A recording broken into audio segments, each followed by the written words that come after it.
Students, management में organising chapter हम लोग पढ़ रहे थे। उसमें आज का टॉपिक है formal and informal organization. Formal and informal ये जो क्लासिफिकेशन है ऑर्गेनाइजेशन का, वो है रिलेशनशिप के बेस पे। और रिलेशनशिप के बेस पे organization is divided into two broad categories.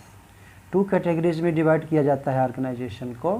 किसके बेसिस पे? आपको याद रखना पड़ेगा, रिलेशनशिप के बेसिस पे।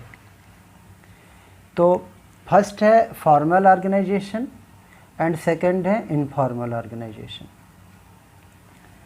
तो फॉर्मल ऑर्गेनाइजेशन के बारे में हम पहले पढ़ते हैं। Formal organization is a system of well-defined jobs, each bearing a definite measure of authority and responsibility. Formal organization क्या है कि एक सिस्टम है और ये मैनेजमेंट, जो टॉप लेवल मैनेजमेंट हैं, वो इसको क्रिएट करते हैं और जिसमें जॉब्स को डिफ़ाइन कर दिया जाता है। किसकी क्या अथॉरिटी होगी वो पहले से फिक्स कर दिया जाता है। किसकी क्या अथॉरिटी है, रिस्पॉन्सिबिलिटी है, ये भी पहले से फिक्स कर दिया जाता है। तो ये ऑर्गेनाइजेशन, फॉर्मल ऑर्गेनाइजेशन क्यों क्रिएट किया जाता है? ऑब्वियस सी बात है, मैनेजमेंट के जितने भी फंक्शन हैं, जो भी एक्टिविटी है, उसका सिर्फ और सिर्फ एक ही पर्पज़ होता है, क्या? अचीवमेंट ऑफ ऑर्गेनाइजेशनल गोल। जितने भी काम, जितने भी एक्टिविटी मैनेजमेंट में होती हैं, जितने भी फंक्शंस होते हैं मैनेजमेंट के, उनका मेन पर्पज़ क्या है कि objectives of the organization are achieved effectively and efficiently. Management का डेफिनीशन जो हम लोगों ने फर्स्ट चैप्टर में पढ़ा था, उसमें ये बात है, management is a process of designing and maintaining an environment wherein individual work together for achievement of organizational goals effectively and efficiently. तो जितने भी फंक्शन, जितने भी एक्टिविटी होती है मैनेजमेंट में, वो इसलिए होती हैं कि ऑर्गेनाइजेशन के ऑब्जेक्टिव्स को एफिशिएंटली अचीव किया जा सके एंड इफ़ेक्टिवली अचीव किया जा सके। तो जो फॉर्मल ऑर्गेनाइजेशन का ये डिज़ाइन किया जाता है, टॉप मैनेजमेंट करता है, उसका भी वही है कि ऑब्जेक्टिव्स को अचीव किया जा सके। तो फॉर्मल ऑर्गेनाइजेशन का एक ऐसा सिस्टम है या स्ट्रक्चर भी बोल सकते हैं, जिसमें जितने भी जॉब पोजीशंस हैं उनको डिफ़ाइन कर दिया जाता है। पढ़े थे इसके पहले हम लोग structure, functional structure and divisional structure. उसमें भी हम लोगों ने देखा था कि जॉब पोजीशंस होते हैं, मैनेजिंग डायरेक्टर है, डिपार्टमेंटल मैनेजर हैं, सेक्शनल मैनेजर्स हैं, फोरमैन हैं। तो उन सब का जॉब पहले से डिफाइंड हो जाता है और उनकी अथॉरिटी और रिस्पॉन्सिबिलिटी भी पहले से डिफाइन होती है।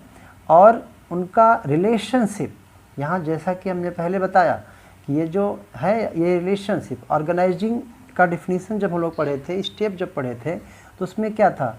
रिपोर्टिंग रिलेशनशिप इस्टेब्लिश किया जाता है। तो ये हो गया फॉर्मल ऑर्गेनाइजेशन का मीनिंग। इसके बाद हम लोग फीचर्स जानते हैं फॉर्मल ऑर्गेनाइजेशन का। क्या है फीचर्स, क्या है इसके? तो पहला फीचर बताया, it clarifies the reporting relationship among various positions. तो पोजीशंस कौन कौन से हैं? जैसे टॉप पे है board of directors, managing director. उसके नीचे होता है डिपार्टमेंटल या डिविजनल मैनेजर्स। तो डिपार्टमेंटल मैनेजर्स रिपोर्ट करते हैं किसको? मैनेजिंग डायरेक्टर को। इंस्ट्रक्शन लेते हैं मैनेजिंग डायरेक्टर से और रिपोर्टिंग करते हैं। फिर डिपार्टमेंटल मैनेजर्स के जो नीचे हैं, फोरमैन वगैरह हैं, जो ऑफिसर्स हैं, वो रिपोर्ट करते हैं डिपार्टमेंटल मैनेजर को। जैसा कि आप जानते हैं, स्ट्रक्चर पढ़े थे, जो अपर पोजीशन वाला होता है वो सुपीरियर होता है, जो लोअर पोजीशन वाला होता है वो सबऑर्डिनेट होता है। तो कौन ऑफिसर, कौन एम्प्लॉय किसको रिपोर्ट करेगा, किससे इंस्ट्रक्शन लेगा, ये सारी बातें प्री डिफाइंड होती हैं, डिटरमाइंड होती हैं, डेलिबरेटली क्रिएट की जाती है, तो उसको बोलते हैं फॉर्मल ऑर्गेनाइजेशन। और फॉर्मल ऑर्गेनाइजेशन का फीचर है, it lays down rules and procedure essential for their achievement of organizational objective. यहाँ देयर गलत वर्ड लिखा गया है। तो फॉर्मल ऑर्गेनाइजेशन में क्या होता है कि रूल्स क्या होंगे ये भी पहले से डिफाइंड होता है, डिसाइडेड होता है, स्टेटेड होता है। प्रोसीजर्स क्या होंगे वो भी पहले से डिफाइंड होता है। कौन से रूल्स, कौन से प्रोसीजर्स? वे रूल और वे प्रोसीजर जो एसेंशियल हैं, मीन्स नेसेसरी हैं। किसके लिए नेसेसरी हैं? For achievement of organization's objectives. Organization के ऑब्जेक्टिव को अचीव करने के लिए जो भी रूल्स हैं, प्रोसीजर्स ज़रूरी हैं, वो पहले से डिफाइंड होते हैं। नेक्स्ट फीचर है फॉर्मल ऑर्गेनाइजेशन का, इट इंटीग्रेट मीन्स कनेक्ट करना, जोड़ना, the efforts of various departments means coordination, synchronize करना एफर्ट्स को। अब जानते हैं, आप स्ट्रक्चर पढ़े हुए हैं, फंक्शनल एंड डिविजनल स्ट्रक्चर, तो उसमें आप देखे होंगे कि बहुत सारे डिपार्टमेंट्स होते हैं। तो उन डिपार्टमेंट्स के जो एफर्ट्स हैं उनको एक में इंटीग्रेट करना पड़ेगा, क्योंकि सबके सब तो एक सेम ऑर्गेनाइजेशन के अंडर आते हैं। तो ऑर्गेनाइजेशन का गोल अचीव करने में सभी डिपार्टमेंट हेल्प करते हैं, सभी डिपार्टमेंट कंट्रीब्यूट करते हैं। तो लेकिन जब तक उनके एफर्ट्स को कोऑर्डिनेट नहीं करेंगे, इंटीग्रेट नहीं करेंगे, तब तक ऑर्गेनाइजेशन का ऑब्जेक्टिव अचीव करना पॉसिबल नहीं होगा। नेक्स्ट जो फीचर है फॉर्मल ऑर्गेनाइजेशन का, it gives more emphasis on work than interpersonal relationship. Formal organization और इनफॉर्मल ऑर्गेनाइजेशन का जो बेसिक डिफरेंस है वो यही है कि फॉर्मल ऑर्गेनाइजेशन में इंटरपर्सनल रिलेशनशिप का कोई इम्पोर्टेंस नहीं है, कोई मतलब नहीं है, कोई महत्व नहीं दिया जाता। इसमें सिर्फ वर्क पे ध्यान दिया जाता है, जबकि इनफॉर्मल में पर्सनल रिलेशनशिप इम्पॉर्टेंट होता है। लेकिन अभी हम लोग फॉर्मल पढ़ रहे हैं, तो फॉर्मल ऑर्गेनाइजेशन में पर्सनल रिलेशनशिप क्या है? मीनिंगलेस है। जो ऑर्गेनाइजेशनल रिलेशंस है, सुपीरियर सबऑर्डिनेट का रिलेशन, वो इम्पॉर्टेंट है इसमें। नेक्स्ट फीचर है इसका फॉर्मल ऑर्गेनाइजेशन का, वो है it is designed by top management. Formal organization top management design करता है। और क्यों करता है? पहले से आपको पता है, to facilitate smooth functioning of the organization. Organization का जो फंक्शंस हैं वो स्मूथली चलते रहें, ऑर्गेनाइजेशन अच्छे से चलता रहे, ऑर्गेनाइजेशन के जो ऑब्जेक्टिव्स हैं वो अचीव हो जाएं, इसलिए बनाया जाता है। नेक्स्ट हम जो पढ़ने वाले हैं इसमें वो है एडवांटेजेस ऑफ फॉर्मल ऑर्गेनाइजेशन। क्या क्या एडवांटेजेस हैं फॉर्मल ऑर्गेनाइजेशन के, ये हम देखते हैं।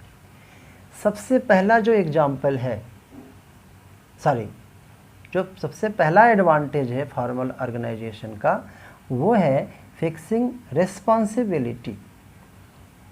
जैसा कि हमने अभी पढ़ा कि फॉर्मल ऑर्गेनाइजेशन में रिपोर्टिंग रिलेशनशिप प्रीडिफाइंड होता है, पहले से डिसाइड होता है, सबको पता होता है किसकी क्या रिस्पॉन्सिबिलिटी है, ये पहले सबको नोन होता है क्योंकि पहले से डिफाइंड होता है। और किसकी क्या अथॉरिटी है ये भी पहले से डिफाइंड होता है। तो अगर कोई पर्सन, कोई मैनेजर है या कोई भी एम्प्लॉय है, अगर वो अपनी रिस्पॉन्सिबिलिटी को फुलफिल नहीं करता तो हमें पता चल जाएगा। क्यों? क्योंकि कोई जॉब है ये किसकी रिस्पॉन्सिबिलिटी है पहले से डिफाइंड होता है फॉर्मल ऑर्गेनाइजेशन में। तो अगर वो काम नहीं हुआ तो पता है किसकी रिस्पॉन्सिबिलिटी थी, आराम से उसको हम उससे रिपोर्ट मांग सकते हैं, उससे रिप्लाई मांग सकते हैं और एक्शंस भी लिए जा सकते हैं उसके अगेंस्ट में अगर वो ठीक से काम नहीं करता तो बड़े आराम से पता चल जाएगा कि किसकी रिस्पॉन्सिबिलिटी थी। ये फ़ायदा है इसका, क्योंकि फॉर्मल में सब कुछ पहले से डिफाइंड है, डिक्लेयर्ड है, सर्कुलेटेड है, सबको पता है कि क्या काम किसका क्या काम है। नेक्स्ट जो एडवांटेज है फॉर्मल ऑर्गेनाइजेशन का वो है क्लैरिटी ऑफ ड्यूटीज़। अब क्योंकि ड्यूटीज़ भी किसकी क्या है पहले से डिफाइंड है, सबको पता है किसकी क्या ड्यूटी है, तो यहाँ पे कोई कन्फ्यूजन नहीं होता। तो इससे क्या होता है कि डुप्लीकेशन ऑफ एफर्ट्स नहीं हो पाता, क्योंकि ड्यूटी सबकी पता है किसको क्या करना है। नेक्स्ट है यूनिटी ऑफ कमांड। एक प्रिंसिपल हम लोग पढ़े थे हेनरी फेयोल का, unity of command means one subordinate should get instructions from only one superior. एक सबऑर्डिनेट को एक ही सुपीरियर से कमांड मिलना चाहिए। तो ऐसा होता है फॉर्मल ऑर्गेनाइजेशन में कि कौन किसको इंस्ट्रक्शन देगा, कौन किसको कमांड करेगा, ये पहले से डिसाइडेड होता है। नेक्स्ट एडवांटेज है फॉर्मल ऑर्गेनाइजेशन का helpful in achieving objectives. Obvious सी बात है कि फॉर्मल ऑर्गेनाइजेशन जो डिज़ाइन किया जाता है वो इसीलिए किया जाता है कि ऑर्गेनाइजेशन के ऑब्जेक्टिव्स को अचीव किया जा सके। तो क्योंकि इसमें जो इन्फॉर्मेशंस होते हैं, जो इसमें रिपोर्ट्स होते हैं और जो कमांड होता है, ये सब उसका एक फ्रेमवर्क बना हुआ रहता है, सबका रोल क्लियर रहता है, तो इसलिए ऑब्जेक्टिव्स को अचीव करने में आसानी रहती है। Next stability to organization. Formal organization stability देता है ऑर्गेनाइजेशन को। जो एम्प्लॉयज़ के बिहेवियर है उसको हम प्रिडिक्ट कर सकते हैं। क्यों? क्योंकि उसके रूल बने होते हैं। अगर कोई एम्प्लॉय उस रूल को फॉलो करता है तो ठीक है, और अगर नहीं फॉलो करता है तो फिर प्रॉब्लम है, फिर उसके अगेंस्ट में डिसिप्लिनरी एक्शंस लिए जाएंगे। या अगर वो कैपेबल नहीं है, कॉम्पिटेंट नहीं है, उसको प्रॉब्लम्स आ रही है तो उसको गाइड किया जाएगा। तो एडवांटेजेस पढ़ लिया हमने फॉर्मल ऑर्गेनाइजेशन का। अब इसका डिसएडवांटेज क्या है? तो सबसे पहला डिसएडवांटेज है फॉर्मल ऑर्गेनाइजेशन का डिले इन एक्शन। क्यों डिले क्यों होता है? क्योंकि जो कम्युनिकेशन है फॉर्मल ऑर्गेनाइजेशन में उसके लिए एक प्रॉपर चैनल से होके जाना पड़ेगा।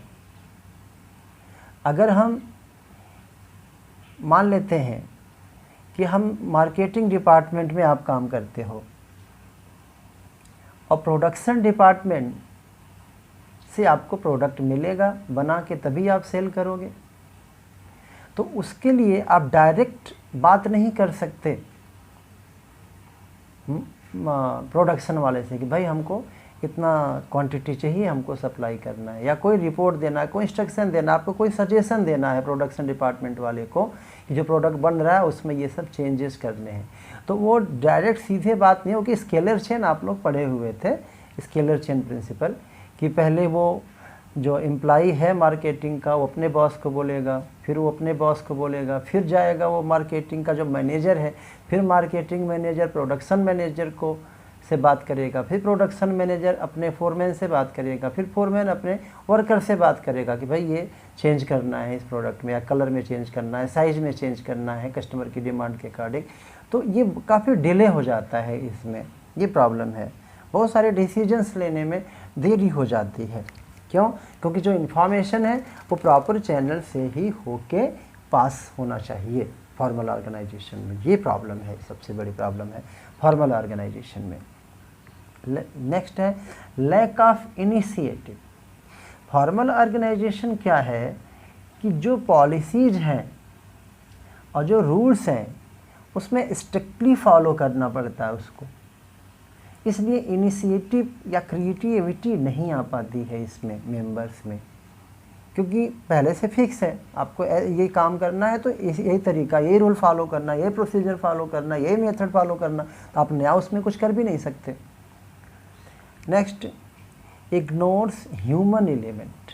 जैसा कि अभी हम लोगों ने पढ़ा था इसका फीचर फॉर्मल ऑर्गेनाइजेशन का, कि ये इसका जो एम्फेसिस है वर्क पर है, पर्सनल रिलेशन पे नहीं है, तो इसलिए यहाँ पे ह्यूमन जो एलिमेंट है वो नहीं रहता, क्योंकि जो रूल है उसको फॉलो करना है।